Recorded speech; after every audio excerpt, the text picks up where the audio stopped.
আমাদের দেশে কদিন ধরে একজন কপি পেস্ট বিজ্ঞানীর লেখা বিজ্ঞান বই নিয়ে খুব আলোচনা চলছে। আলোচনার মূল বিষয়, গুগল থেকে হুবহু কপি পেস্ট করা লেখা নিজেদের বলে চালিয়ে দিয়েছে বিজ্ঞানী জাফর ইকবাল আর তার ভারতীয় দোসরেরা। এরই মধ্যে বিষয়টি নিয়ে জাফর ইকবাল গণমাধ্যমে প্রকাশ্যে ক্ষমাও চেয়েছেন, যদিও নিজের কোনো ভুল আছে বলে স্বীকার করেননি। একাডেমিক জগতে এটা খুবই বড় অন্যায়। প্রাইমারিলি অনেকের কাছে ভালো লেগেছে, অ্যাটলিস্ট দোষ স্বীকার করেছেন, কিন্তু আমার কাছে মনে হয়েছে কি এটা দোষ স্বীকার করার ল্যাঙ্গুয়েজটা ভাল লাগে না। আমার ভুল হয়েছে, ক্ষমা করে দেন।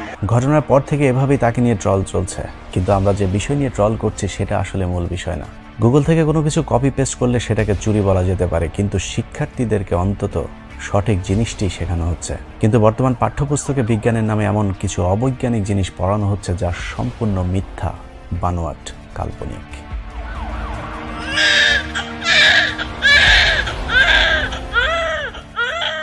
আমরা সাধারণ মানুষেরা সবাই জানি আমাদের জন্ম মায়ের গর্ভ থেকে, কিন্তু বিজ্ঞানী জাফর ইকবাল আবিষ্কার করেছেন বানরের পেছন দিয়ে তিনি দুনিয়ার বুকে ভূমিষ্ঠ হয়েছেন, এবং এটাকে বৈজ্ঞানিকভাবে প্রমাণ করতে জাফর ইকবালের চেষ্টার কোনো অন্ত নেই। বানর এবং মানুষ একই প্রাণী থেকে ইভলভ করেছে, বুঝেছো? যে সপ্তম শ্রেণীর বই নিয়ে এত আলোচনা চলছে, সেই একই শ্রেণীর ইতিহাস ও সমাজ বিজ্ঞানের 115 নম্বর পৃষ্ঠায় Australopithecus, Homo habilis, Homo erectus, Homo sapiens এই কটি ধাপের পর হোমো স্যাপিয়েন্স স্যাপিয়েন্স নামের ধাপের ছবিটি হুবহু মানুষের মতো করে বোঝানো হয়েছে বানর থেকেই জাফর ইকবালদের জন্ম হয়েছে, অর্থাৎ বিবর্তনের মাধ্যমে। এবং সেই বিবর্তনবাদ হচ্ছে আজ অবধি বিজ্ঞানের যত আবিষ্কার আছে তার মধ্যে সবচেয়ে প্রতিষ্ঠিত তত্ত্ব। জাফর ইকবালদের এই মতবাদ আমাদের শিশুদেরকে শেখানো হচ্ছে, তাও আবার প্রমাণিত বিজ্ঞান হিসাবে। 2014 সাল থেকে নবম দশম শ্রেণীর সাধারণ বিজ্ঞান থেকে শুরু করে একাদশ, দ্বাদশ, অনার্স পর্যন্ত নতুন একটি অধ্যায় চালু করা হয়েছে, যে অধ্যায়ে ডারউইনের বিবর্তনবাদ শিক্ষা দেওয়া হচ্ছে। এই অধ্যায়ের মূল বিষয় হলো মানুষ একসময় বানর শিম্পাঞ্জি থেকে বনমানুষ হয়ে তারপর সেখান থেকে আধুনিক মানুষে রূপ নিয়েছে। মানুষের একসময় পুরো শরীরে লোম ছিল, বড় বড় দাঁত ছিল, বানরের মতো লেজও ছিল। এরকম আজগুবি কথা আমরা দীর্ঘদিন ধরেই শুনছি, কিন্তু এবার সেটাকে কৌশলে বৈজ্ঞানিক সূত্র হিসেবে প্রতিষ্ঠিত করবার চেষ্টা করছে আমাদের দেশের তাহাজ্জুদি প্রধানমন্ত্রীর শিক্ষানীতির মাধ্যমে। নবম দশম শ্রেণীর সাধারণ বিজ্ঞান বইয়ের 100 নম্বর পৃষ্ঠায় পৃথিবীর উৎপত্তির এক কাল্পনিক ধারণা দেওয়া হয়েছে। সে পৃষ্ঠায় বলা হয়েছে, খ্রিস্টপূর্ব 4র্থ শতাব্দীতে গ্রিক দার্শনিক অ্যারিস্টটল প্রমাণ করেন যে জীবজগতের বিভিন্ন জীবের ভেতর এক শ্রেণীর জীব অন্য শ্রেণীর জীব থেকে উৎপত্তি লাভ করে বিবর্তন বা অভিব্যক্তির মাধ্যমে ক্রমাগত পরিবর্তিত ও রূপান্তরিত হয়ে বর্তমান রূপ ধারণ করেছে। বিবর্তন একটি মন্থর ও চলমান প্রক্রিয়া, এবং এই প্রক্রিয়ার মাধ্যমে সরল জীবন থেকে জটিল জীবনের উৎপত্তি ঘটেছে। একই পৃষ্ঠায় বলা হয়েছে, উল্কাপিণ্ড থেকে তারপর তাপ বিকিরণের মধ্য দিয়ে মেঘ, সেখান থেকে পানি ঝরে সমুদ্রের সৃষ্টি হয়েছে, আর এই সমুদ্রের পানিতেই প্রথম প্রাণী উদ্ভিদ জগতের সৃষ্টি হবার এক আজগবি বর্ণনা দেওয়া হয়েছে। কিন্তু সমুদ্রের পানিতে কোত্থেকে মানুষ ও প্রাণী জগতের জন্ম হলো তার কোনো বৈজ্ঞানিক ব্যাখ্যা নেই। কিন্তু প্রশ্ন হলো, অনুমান যদি, কিন্তু হয়তো, এসবকে তো আর বিজ্ঞান বলা যায় না। বইয়ের পরের পৃষ্ঠা অর্থাৎ 101 নম্বর পৃষ্ঠায় উল্কাপিণ্ড থেকে জন্ম নেওয়া পৃথিবীতে কিভাবে মানুষের জন্ম হলো সেটারও এক অদ্ভুত চিত্র আঁকা হয়েছে।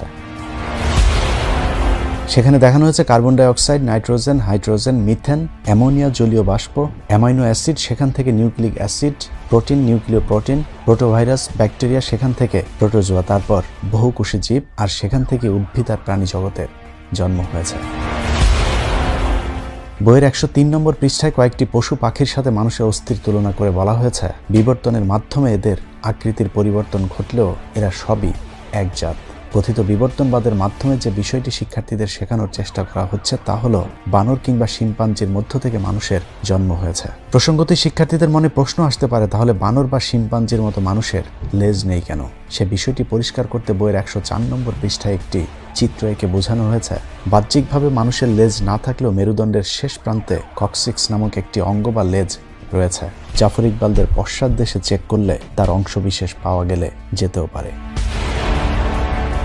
112 নম্বর পৃষ্ঠায় বিজ্ঞানের নামে পুরো ভাওতাবাজি শেখানো হচ্ছে শিক্ষার্থীদেরকে, যেখানে বলা হয়েছে পৃথিবীর সকল বিজ্ঞানীদেরকে নিয়ে একটি জরিপ করানো হয়েছিল। সেখানে বিজ্ঞানীদের প্রশ্ন করা হয়েছিল, এ পর্যন্ত পৃথিবীতে যত আবিষ্কার হয়েছে তার মধ্যে সর্বশ্রেষ্ঠ তত্ত্ব কোনটি? বিজ্ঞানীরা নাকি সকলেই উত্তর দিয়েছেন, বিজ্ঞানের সর্বশ্রেষ্ঠ তত্ত্ব ডারউইনের বিবর্তনবাদ তত্ত্ব। বইয়ের পৃষ্ঠায় লেখার পাশাপাশি টোনাটুনি বিজ্ঞানী জাফর ইকবাল তার সেই মিথ্যা তথ্য শিক্ষার্থীদের মাঝেও ছড়িয়ে দেওয়ার জন্য নানান উপায়ে কাজ করে যাচ্ছেন। পৃথিবীর সমস্ত সায়েন্টিস্ট মিলে ঠিক করেছেন যে ডারউইনের বিবর্তনের যে থিওরি সেটা হচ্ছে যে পৃথিবীর সবচেয়ে গুরুত্বপূর্ণ সায়েন্টিফিক থিওরি। স্বঘোষিত বিজ্ঞানী জাফর ইকবাল সারের এই তত্ত্ব কত বড় ধোঁকাবাজি তার প্রমাণ দেখতে প্রথমে নিউ ইয়র্ক টাইমসের 2006 সালের 21শে ফেব্রুয়ারি পত্রিকার একটি প্রতিবেদন দেখে আসি চলুন। খবরে 514 জন বিজ্ঞানীর সম্মিলিতভাবে বিবর্তন মতবাদের বিরুদ্ধে একটি পিটিশনে স্বাক্ষর করবার কথা বলা হয়েছে। পিটিশনে স্বাক্ষর করা বিজ্ঞানীদের মধ্যে 76 জন রসায়ন এবং 63 জন পদার্থ বিজ্ঞানী রয়েছে, যারা MIT, Cambridge, Berkeley, Pennsylvania university, the university of Georgia, Ohio university, the university of ওয়াশিংটনের মতো পৃথিবীর শীর্ষস্থানীয় বিশ্ববিদ্যালয়ের গবেষক। শিশুদেরকে বোকা বানানোর পাশাপাশি বড়দেরকেও বোকা বানানোর চেষ্টা চলছে। শিক্ষার্থীদের মনে খুব সহজেই প্রশ্ন আসতে পারে, মানুষের মতো অন্যান্য প্রাণীর জন্ম যদি প্রাকৃতিকভাবে হয়ে থাকে, তাহলে এখন কেন প্রাকৃতিকভাবে কোনো একটি প্রাণী বা মানুষের জন্ম হচ্ছে না? সেই প্রশ্নের জবাব দেওয়া হয়েছে একাদশ দ্বাদশ শ্রেণীর 278 নম্বর পৃষ্ঠায়, যেখানে বলা হয়েছে বিবর্তন যে শুধু প্রাকৃতিকভাবেই ঘটে তা নয়, গবেষণাগারে পরীক্ষামূলকভাবেও নাকি বিবর্তন ঘটানো সম্ভব হয়েছে। একই সাথে বলা হয়েছে বিবর্তনের বিপক্ষে নাকি এখন পর্যন্ত কোনো বৈজ্ঞানিক প্রমাণ পাওয়া যায়নি। জীবজগৎ সম্পর্কে আমাদের জ্ঞান যতই সমৃদ্ধ হচ্ছে, বিবর্তনকে অস্বীকার করা ততই অসম্ভব হয়ে পড়ছে। অথচ বাংলাদেশের বিজ্ঞানী জাফর ইকবালদের মতো আবালদের দাবি অনুযায়ী পৃথিবীর কোনো বিজ্ঞানী বানর থেকে মানুষ রূপান্তর তো দূরের কথা, বানর থেকে ছোট্ট একটি পিঁপড়াও তৈরি করতে পারেনি আজও পর্যন্ত। তবে বিজ্ঞানীরা মাইক্রো অ্যাভিলেশন প্রমাণ করতে পেরেছেন, যেমন ছোট গরুর জাত থেকে বড় গরুর জাত, কিংবা ছোট আম গাছে বড় আমের ফলন ইত্যাদি। কিন্তু ছোট গরু থেকে বড় ঘোড়া কিংবা বড় গাধা থেকে কোনো ছাগল রূপান্তরের কথা চিন্তাও করতে পারেনি। অথচ টোনাটুনি বিজ্ঞানী জাফর ইকবালেরা সেই মাইক্রো অ্যাভিলিউশনকে ম্যাক্রো অ্যাভিলিউশন হিসেবে প্রতিষ্ঠিত করবার চেষ্টা করে যাচ্ছে। নবম দশম শ্রেণীর দ্বাদশ অধ্যায়ে জীবের বংশগতি ও বিবর্তন বোঝাতে গিয়ে শিম্পাঞ্জি, ওরাংওটাং ও ম্যাকক বানরের সাথে মানুষের মাথার খুলির একটি চিত্র আঁকা হয়েছে, যেখানে শিক্ষার্থীদের পড়ানো হচ্ছে জীবজগতের মধ্যে বিভিন্ন শ্রেণী বর্তমান এবং তারা তাদের পূর্বপুরুষ হতে উদ্ভূত হয়ে বিবর্তন বা ক্রমবিকাশের মাধ্যমে ক্রমাগত পরিবর্তিত ও রূপান্তরিত হয়ে বর্তমান রূপ ধারণ করেছে। অর্থাৎ কুকুর বিড়ালের মতো মানুষও কোনো একটি প্রাণী থেকে তারপর জন্ম লাভ করেছে। জীববিজ্ঞান বইয়ের 272 নম্বর পৃষ্ঠায় একটি চিত্র এঁকে দেখানোর চেষ্টা করা হয়েছে কিভাবে হাঁস, পাখি, মাছ, গাছের মতো একইভাবে ব্যাকটেরিয়া থেকে মানুষের উৎপত্তি হয়েছে। একাদশ দ্বাদশ শ্রেণীর জীববিজ্ঞান দ্বিতীয় পত্রে 471 নম্বর পৃষ্ঠায় মূলত মানুষের কেন বানরের মতো লেজ নেই সেই প্রশ্নের জবাব দেওয়া হয়েছে, যেখানে নিষ্ক্রিয় অঙ্গের সংজ্ঞা দিতে গিয়ে বলা হয়েছে প্রাণীর দেহে এমন কতগুলো বিলুপ্ত প্রায় অঙ্গ রয়েছে যেগুলো বিশেষ কোনো প্রাণীতে অকেজো বা নিষ্ক্রিয় কিন্তু অন্য প্রাণীতে সক্রিয় অবস্থায় থাকতে পারে। যেমন মানুষের কানের পেশি, ছেদন দাঁত, আক্কেল দাঁত, অ্যাপেন্ডিক্স, গায়ের লোম, এরকম 100টি নিষ্ক্রিয় অঙ্গ বিদ্যমান রয়েছে যা কালের বিবর্তনে হারিয়ে যেতে পারে। অথচ আধুনিক বিজ্ঞান এখন পর্যন্ত মানুষের শরীরের একটি অঙ্গ অপ্রয়োজনীয় দাবি করেনি। বইয়ের 473 নম্বর পৃষ্ঠায় সরাসরি বৈজ্ঞানিকভাবে প্রমাণ করে দিয়েছেন বানর কিভাবে জাফর ইকবালের আব্বা ছিলেন। তাদের মতে বানর, নরবানর ও মানুষের ট্রিপসিন পরীক্ষা করলে দেখা যায় এদের রাসায়নিক উপাদান ও কর্মপদ্ধতি একই রকম। বানরের রক্তের সাথে গ্লাসিয়াল অ্যাসিড মিশ্রিত করে উত্তপ্ত করে হিমোগ্লোবিন স্ফটিক তৈরি করে মানুষের হিমোগ্লোবিন স্ফটিকের সাথে মেলালে হুবহু মিলে যাবে। কিন্তু ঘোড়া ও কুকুরের হিমোগ্লোবিন স্ফটিকের আকার আবার ভিন্ন। এতেই প্রমাণিত হয় মানুষ ও বানর নিকট আত্মীয়।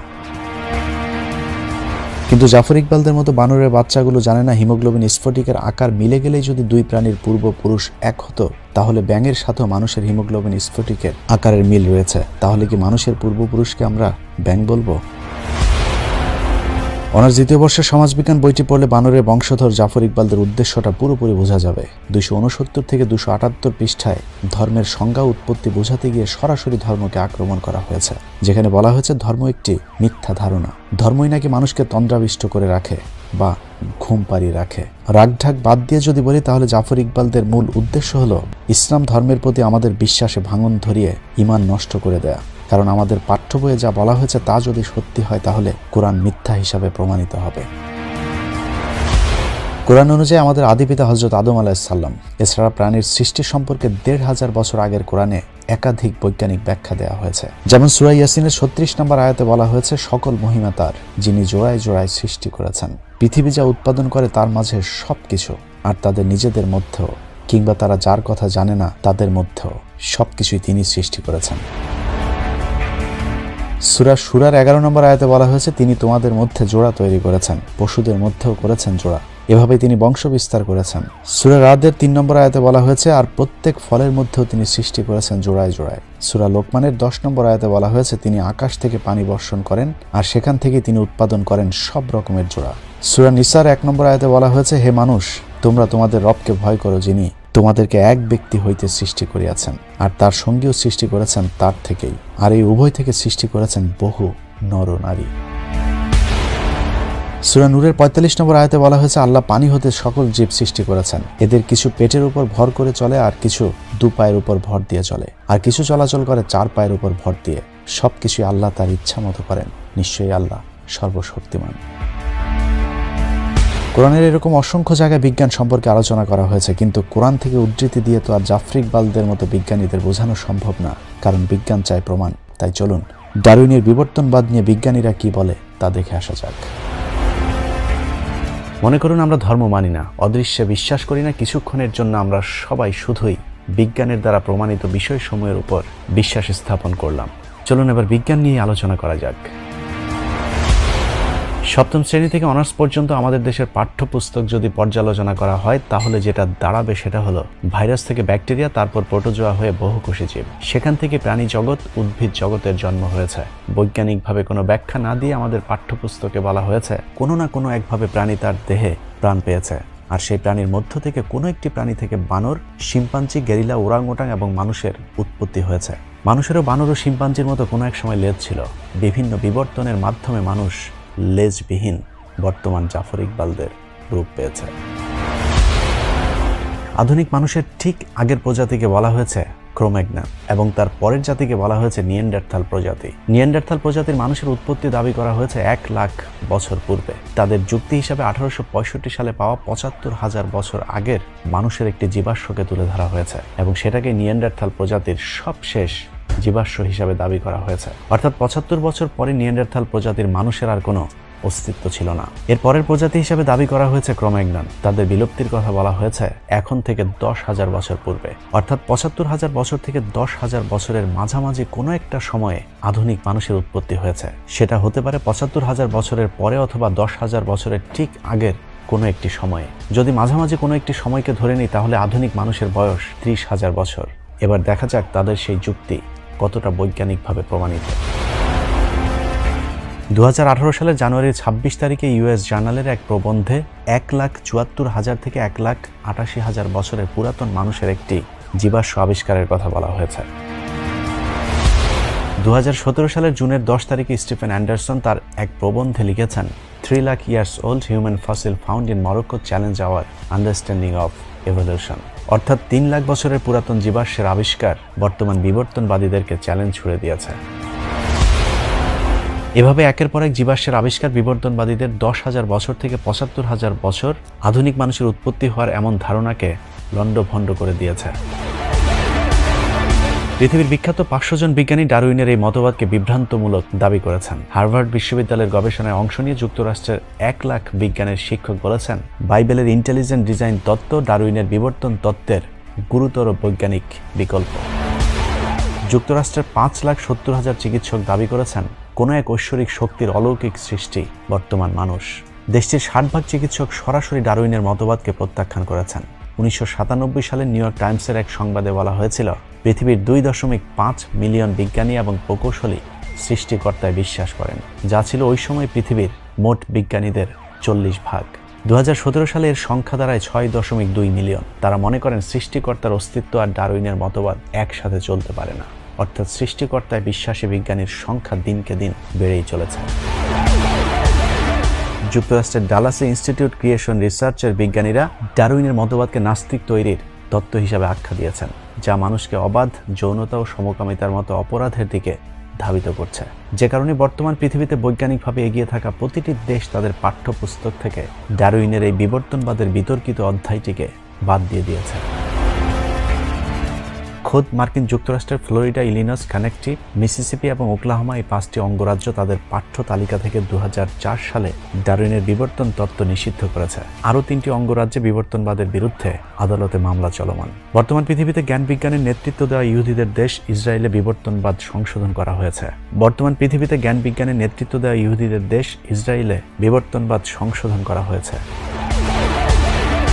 জ্ঞান বিজ্ঞানে এগিয়ে যাওয়া আরেক দেশ তুরস্কে বিবর্তনবাদ পড়ানো একেবারেই নিষিদ্ধ। প্রেসিডেন্ট এরদোয়ান বলেছেন, এসব অনুমান নির্ভর জিনিস পড়ানোর চেয়ে আমাদের শিশুদেরকে প্রয়োজনীয় বিজ্ঞান শিক্ষা দিতে হবে। দক্ষিণ কোরিয়া তাদের স্কুলের পাঠ্যপুস্তক থেকে বিবর্তনবাদ সরিয়ে দেওয়ার সিদ্ধান্ত নিয়েছে। রোমানিয়া 2006 সাল থেকে সে দেশে বিবর্তনবাদ পড়ানো নিষিদ্ধ করেছে। আমাদের মুসলিমদের প্রাণকেন্দ্র সৌদি আরবে বিবর্তনবাদ পড়ানো একেবারে নিষিদ্ধ।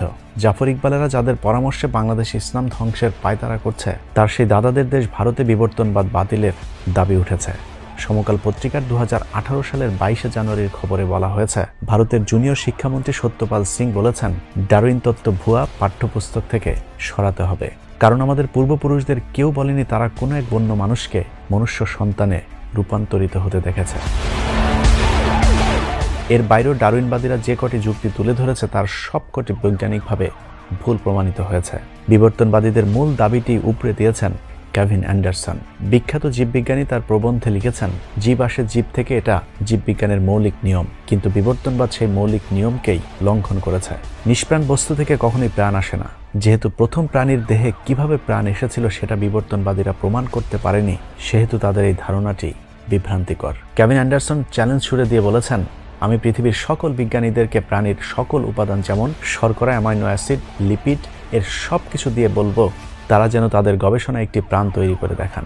এখন পর্যন্ত সমসাময়িক জেনেটিক্স, কোষবিজ্ঞান, এপিজেনেটিক্স, আণবিক জীববিজ্ঞান ও জৈব রসায়নবিদদের গবেষণায় লাখ লাখ টাকা খরচ করে প্রাণের উৎপত্তির যে গবেষণা চালানো হয়েছে তার ফলাফল একেবারেই শূন্য।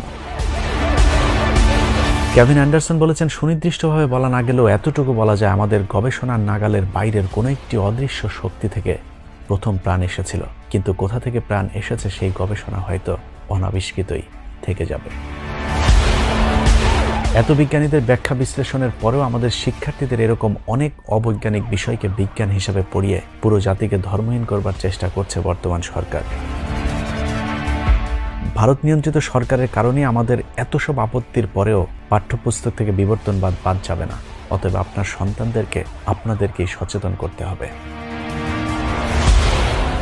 আমাদের দেশে আরেকজন বিজ্ঞানী আছে যার নাম সজীব ওয়াজেদ জয়, যিনি গুগলের 5,500 বছর আগে সার্চ ইঞ্জিন বানাতে গিয়েও অল্পের জন্য আটকে গিয়েছিলেন। সার্চের উপরেই কাজ শুরু করলাম, আমরা একটা সফটওয়্যার ডেভেলপ করলাম যে একটা ইন্টারঅ্যাক্টিভ সার্চ। তারপরে অবশ্য গুগল আসলো, গুগল এসে আমাদেরকে মার দিয়ে দিল। 5,500 বিজ্ঞানী সজীব ওয়াজেদ জয় আর বান্দর বিষয়ক বিজ্ঞানী জাফর ইকবালের যন্ত্রণায় গোটা জাতি আজ অজ্ঞান হবার পথে। অজ্ঞানী জাতিকে সঠিক বিজ্ঞান শিক্ষা দিতে হলে সজ্ঞানে এই দুই বিজ্ঞানীকে অদ্ভুত সব আবিষ্কার বন্ধ করতে হবে। তা না হলে শিক্ষাহীন এক অশিক্ষিত জাতির ধ্বংসস্তূপে পরিণত হবে গোটা বাংলাদেশ। আল্লাহ হাফেজ।